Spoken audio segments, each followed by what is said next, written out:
নমস্কাৰ মই ডক্টৰ জ্যোতিৰ্ময় শৰ্মা মনোৰোগ চিকিৎসক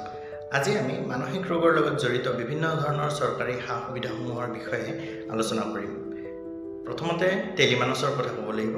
টেলিমানছ হ'ল গভৰ্ণমেণ্ট অফ ইণ্ডিয়াৰ মানসিক ৰোগৰ লগত জড়িত এটা হেল্পলাইন ইনিচিয়েটিভ ইয়াৰ জৰিয়তে সম্পূৰ্ণৰূপে বিনামূলীয়াকৈ আপোনালোকে 24 ঘণ্টাই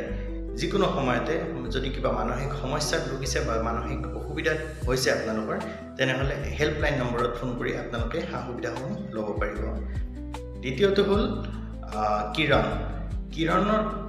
কিৰণো টেলিমানছৰ নিচিনা আন এটা হেল্পলাইন ইনিচিয়েটিভ হয় গভৰ্ণমেণ্ট অফ ইণ্ডিয়াৰ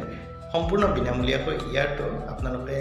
ফোন কৰি হেল্পলাইন নম্বৰত ফোন কৰি বিভিন্ন ধৰণৰ মানসিক সমস্যাসমূহৰ বিষয়ে আলোচনা কৰিব পাৰিব আৰু ইয়াৰ বিষয়ে আপোনালোকে তাৰ এটা সলিউশন সমাধান লাভ কৰিব পাৰিব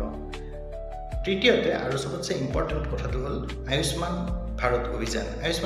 অভিযানৰ আন্ডাৰত গভৰ্ণমেণ্ট অফ ইণ্ডিয়াই বিভিন্ন ধৰণৰ জেনেৰেল বেমাৰবিলাকৰ লগতে আজিকালি মানসিক ৰোগসমূহৰ চিকিৎসা সম্পূৰ্ণৰূপে বিনামূলীয়াকৈ উপলব্ধ কৰিছে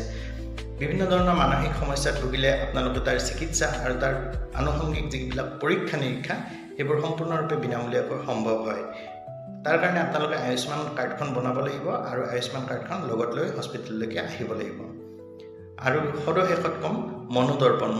হ'ল গভৰ্ণমেণ্ট অফ ইণ্ডিয়াৰ এটা নতুন ইনিচিয়েটিভ যাৰ জৰিয়তে স্কুলৰ শিক্ষাৰ্থীসকলে বিভিন্ন সময়ত বিভিন্ন ধৰণৰ মানসিক সমস্যা বা ষ্ট্ৰেছত ভুগে তাৰ কাৰণে তেওঁলোকৰ সেই অসুবিধাসমূহ ডিল কৰিবলৈ বা তাৰ সেইবোৰ দূৰ কৰিবলৈ গভৰ্ণমেণ্ট অফ ইণ্ডিয়াই মনোদৰ্পণ ইনিচিয়েটিভটো গ্ৰহণ কৰিছে ধন্যবাদ